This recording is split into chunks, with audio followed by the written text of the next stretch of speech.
یہ جو اسرائیل جو کچھ کر رہا ہے نا، اس کا اصل حل مجھے بھی پتا ہے مظاہروں میں نہیں ہے، اس کا اصل حل ہے جہاد. اس کا اصل حل کیا ہے؟ جہاد. تو پہلی جو ابھی تک تو ہم نے نا امیدی کی باتیں کی ہیں، مسلمان ممالک شکست کھا کے بیٹھ چکے ہیں، 3 بڑی جنگوں میں شکست ہو چکی ہے. اس کے بعد اب کسی مسلم کنٹری میں اسرائیل پر چڑھائی کی طاقت نہیں ہے. ان کو پتا ہے پیچھے امریکہ بیٹھا ہوا ہے. ہمیں قرآن و سنت میں اس بارے میں کیا ہدایات ملتی ہیں؟ اللہ کہتا ہے میں نے یہود پہ ذلت کو مسلط کر دیا ہے. اس آیت میں اور اس حدیث میں جو میں نے تقاتلون الیہود والی حدیث پڑھی، اس میں مسلمانوں کے لیے خوشخبری ہے کہ اللہ تعالیٰ نے جیسے بنی اسرائیل انتہائی کمزور تھے، فرعون کا ظلم اور بربریت کا شکار تھے، اللہ سورہ قصص میں کہتے ہیں وَنُرِيدُ أَن نَّمُنَّ عَلَى الَّذِينَ اسْتُضْعِفُوا فِي الْأَرْضِ، ہم نے ارادہ کیا کہ زمین میں کمزور ترین لوگوں کو اٹھا کے زمین کا امام بنا دیں گے، طاقتور پہ غالب کر دیں گے. بہت دفعہ ایسا ہوا ہے، کم من فئۃ قلیلۃ غلبت فئۃ کثیرۃ باذن اللہ. اللہ کہتے ہیں دنیا کے نقشوں میں جو غالب ہوتا ہے، جس کی فتح اسباب کی دنیا میں یقینی ہوتی ہے، میں بہت تھوڑی سی جماعت کو طاقتور بنا کے دنیا کا امام بنا دیتا ہوں. ہمیں اللہ کی رحمت سے اور قرآن اور حدیث کی جو بشارتیں مل رہی ہیں اس سے پوری پوری امید ہے انشاءاللہ یہ اسرائیل کی شکست پہ اور یہودیوں کی ہمیشہ کے لیے شکست پہ اس کا نتیجہ نکلے گا انشاءاللہ. اور نبی صلی اللہ علیہ وسلم کی وہ حدیث پوری ہوگی کہ تمہاری جو بڑی جنگ ہوگی، نبی نے کیا فرمایا؟ اس امت کی ایک جماعت ہمیشہ جہاد کرتی رہے گی. لا یزال طائفۃ من امتی ظاہرین علی الحق. ہر دور میں لڑائی ہوئی ہے، جہاد ہوا ہے. آپ اس ہسٹری اٹھا کے دیکھ، کہیں نہ کہیں جہاد ہمیشہ ہوتا رہا ہے. تو آج بھی ایسا ہوگا. اور بالآخر یہ معاملات اگر بین الاقوامی دنیا نے کنٹرول نہیں کیے تو نبی صلی اللہ علیہ وسلم کی پیش گوئیاں انشاءاللہ بہت جلد پوری ہونے والی ہیں. اور یہ جو ان کو عزت ملی ہے نا، یہ اصل میں بہت بڑی ذلت کی تمہید ہے. جب کسی کی بہت بڑی بےزتی کرنی ہوتی ہے تو اس کو پہلے بہت زیادہ عزت دینی پڑتی. ایران میں بہت زیادہ یہودی ہیں، پتہ ہے آپ کو؟ اسرائیل کے بعد سب سے زیادہ یہودی ایران میں ہیں، لیکن انہوں نے اپنا نام ایران میں یہود نہیں رجسٹرڈ کروایا، کلیمی رجسٹرڈ کروایا ہوا ہے موسیٰ کلیم اللہ کی نسبت. کیوں؟ ان کو پتا ہے کہ یہود کا لفظ دنیا میں کیا بن چکا ہے؟ گالی. شرم آئے گی کسی کو بتاتے ہوئے کہ میں یہودی ہوں، اس لیے ایران میں انہوں نے اپنے آپ کو رجسٹرڈ کس نام سے کروایا ہے؟ کلیمی کہتے ہیں ان کو. میں مانتا ہوں سارے یہودی ایسے نہیں ہوتے، میں نے پہلے وضاحت کر دی، ہمیں یہودیوں سے دشمنی نہیں ہے، کیونکہ قرآن جہاں یہودیوں کی برائی بیان کرتا ہے وہاں قرآن یہ بھی کہتا ہے لیسوا سواء، سارے ایک جیسے نہیں ہیں. قرآن اعتدال سے بات کرتا ہے، سارے ایک جیسے نہیں ہیں. لیکن جتنا شر اور فساد اس قوم میں ہے، قرآن کہتا ہے کہ اتنا دنیا میں کسی اور قوم میں نہیں ہے. لَتَجِدَنَّ أَشَدَّ النَّاسِ عَدَاوَةً لِلَّذِينَ آمَنُوا الْيَهُودَ. اللہ کہتے ہیں تو مسلمانوں کا سب سے بڑا دشمن، دنیا کی جتنی قومیں ہیں ان میں سب سے بڑا دشمن کس کو پاؤ گے؟ یہود کو پاؤ گے. اس کے بعد مشرکین کو پاؤ گے، اور اسلام کے سب سے زیادہ قریب تم کس کو پاؤ گے؟ نصارہ کو، عیسائیوں کو پاؤ گے. تو آپ صلی اللہ علیہ وسلم نے فرمایا کہ تقاتلون الیہود، تمہاری جنگ کس سے ہوگی؟ یہود سے ہوگی.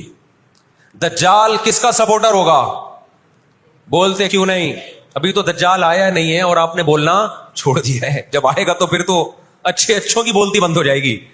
کس کا سپورٹر ہوگا وہ؟ ہاں، میں عرض کر رہا تھا کہ ہم جب قرآن پڑھتے تھے ضُرِبَتْ عَلَيْهِمُ الذِّلَّةُ، قرآن کہتے ہیں ہم نے ذلت ان کے اوپر دے ماری ہے، ان فسادوں کی وجہ سے جو یہ کرتے رہے ہیں دنیا میں، ان فسادات کی وجہ سے. ہم جب پڑھتے تھے ہم کہتے تھے اے اللہ آج تو یہودی ذلیل نہیں ہے. اسرائیل کتنا پاورفل ہے کہ گچی کس کی پکڑی ہوئی ہے؟ اس نے امریکہ کی. ہندوستان کو گچی سے پکڑا ہوا ہے. تو آج تو بڑی عزت ہے. میں نے اپنے استاد سے یہ سوال پوچھا، انہوں نے بڑا معقول جواب دیا، اور یہ تفسیر کی کتابوں میں بھی لکھا ہے. دیکھیں آپ یہودیوں کی ہسٹری اٹھا کے دیکھیں نا، ہمیشہ کوئی نہ کوئی ایسا ان پر مسلط ہوا ہے جنہوں نے ان کی شرارتوں کا مزہ ان کو دنیا میں چکھایا ہے. قرآن سے بھی یہ بات ثابت ہے کہ ان کو ان کی شرارتوں کا مزہ، عذاب جو ہے وہ دنیا میں ملتا رہے گا. میں بار بار کہتا ہوں ہٹلر نے بھی ان کو عذاب دیا ہے. ہٹلر سے پہلے بھی اسلامی نہیں بلکہ دنیا کی تاریخ میں بہت سے ہٹلر گزر چکے ہیں جنہوں نے ان کی شرارتوں کی ان کو دنیا میں سزا دی ہے. ہم پھر بھی بتائیں ہم ہٹلر کے حامی نہیں ہیں جو ظلم اس نے کیا، لیکن وہ بھی ان کی شرارتوں سے بیزار تھا. قرآن کہہ رہے ہم نے ان پر ذلت کو دے مارا ہے. دنیا میں بہت دفعہ رسوا ہوئے یہ.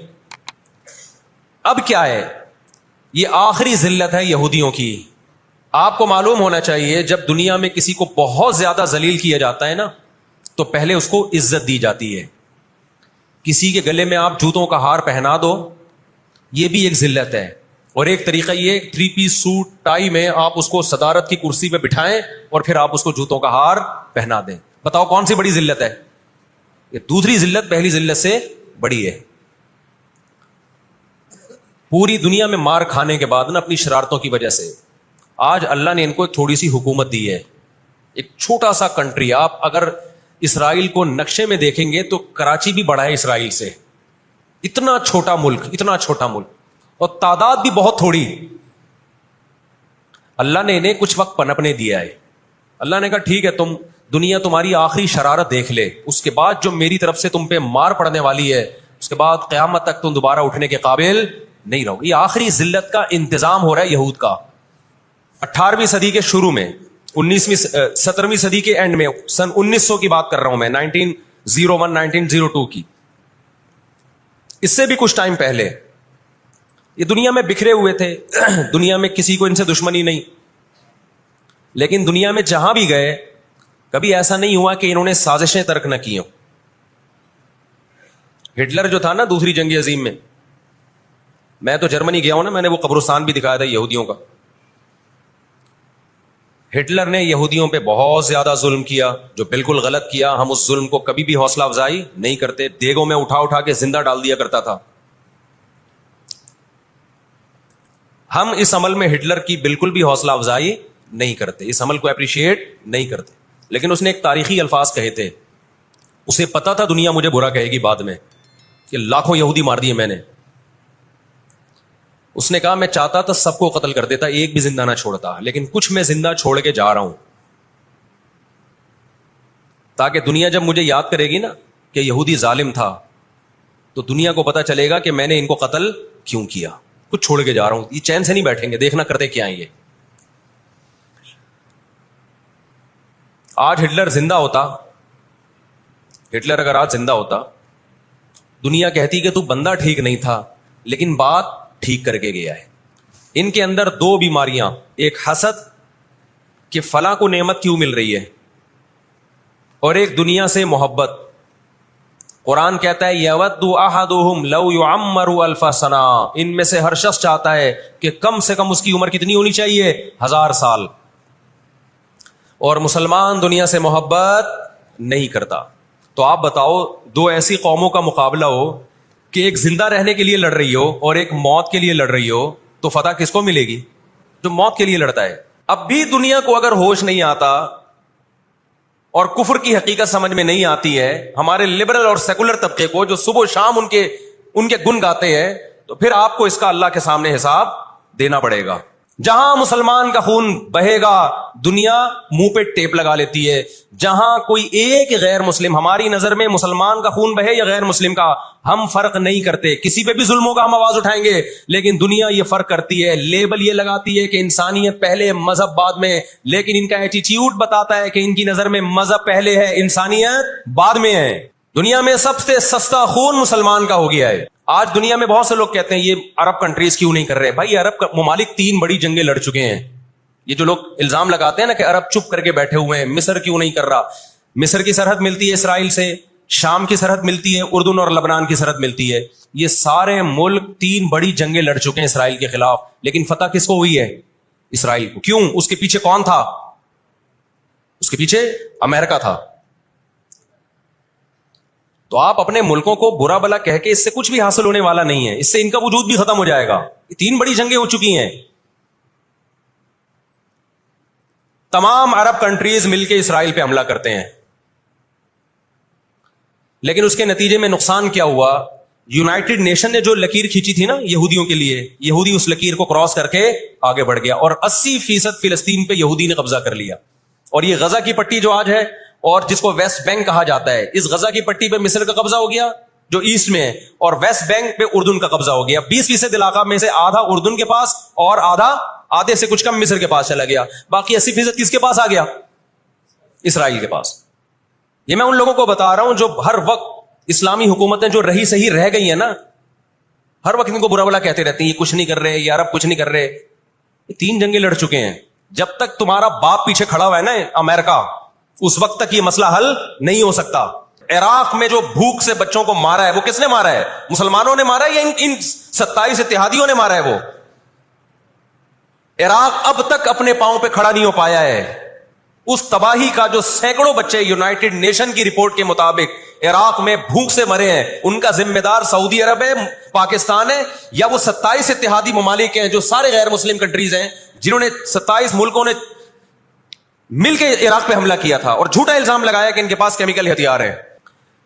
تو آج بھی رشیا، چائنا وہ اسرائیل کے حق میں نہیں ہے. عین ممکن ہے اللہ مظلوموں کی آواز سے ایسے حالات پیدا کر دے کہ اس جنگ میں براہ راست کون کود پڑے؟ سوویت یونین کود پڑے. اور اگر سوویت یونین اس جنگ میں کود پڑا، جس کے پورے چانس لگ رہے ہیں، تو پھر یہ تیسری جنگ عظیم کی طرف معاملہ جائے گا. اور پھر دنیا میں جو تباہی ہوگی وہ میرے اور آپ کے تصور سے بھی زیادہ ہے. کیونکہ اب تلواروں سے یا صرف ہوائی جہازوں سے جنگ نہیں ہوتی، اب سب کے پاس نیوکلیئر ہتھیار ہیں، اب ایٹم بم چلیں گے. آج اگر دنیا انسانیت پہ رحم کھانا چاہتی ہے، آج اگر امریکہ، برطانیہ، جرمنی، فرانس، جو دنیا کے لیڈر کہلائے جاتے ہیں، آج اگر یہ چاہتے ہیں کہ انسانیت کو تباہی سے بچائیں، ان کو کس کا ہاتھ روکنا ہے؟ جو اصل ظالم ہے نا یہودی، اس کا ہاتھ روکنا ہے. تو آج اگر یہ اسرائیل کا ہاتھ زبردستی روک لیتے ہیں تو دنیا بڑی تباہی سے بچ جائے گی. اور اگر یہ دنیا اسرائیل کا ہاتھ نہیں روکتی اور اس جنگ کو بند کرنے کی کوشش نہیں کرتی، تو بھائی جو تیسری جنگ کی طرف معاملات جا رہے ہیں، اس کے ذمہ دار یہ لوگ ہوں گے جو دنیا میں تہذیب کے ٹھیکیدار ہیں. مجھے اکثر ایک بات یاد آتی ہے جو میں اکثر اپنے بیانات میں بھی کہتا رہتا ہوں، کہ اللہ تعالیٰ نے جو قیامت بنائی ہے نا، آخرت، بہت سے لوگ قیامت کے منکر ہیں نا،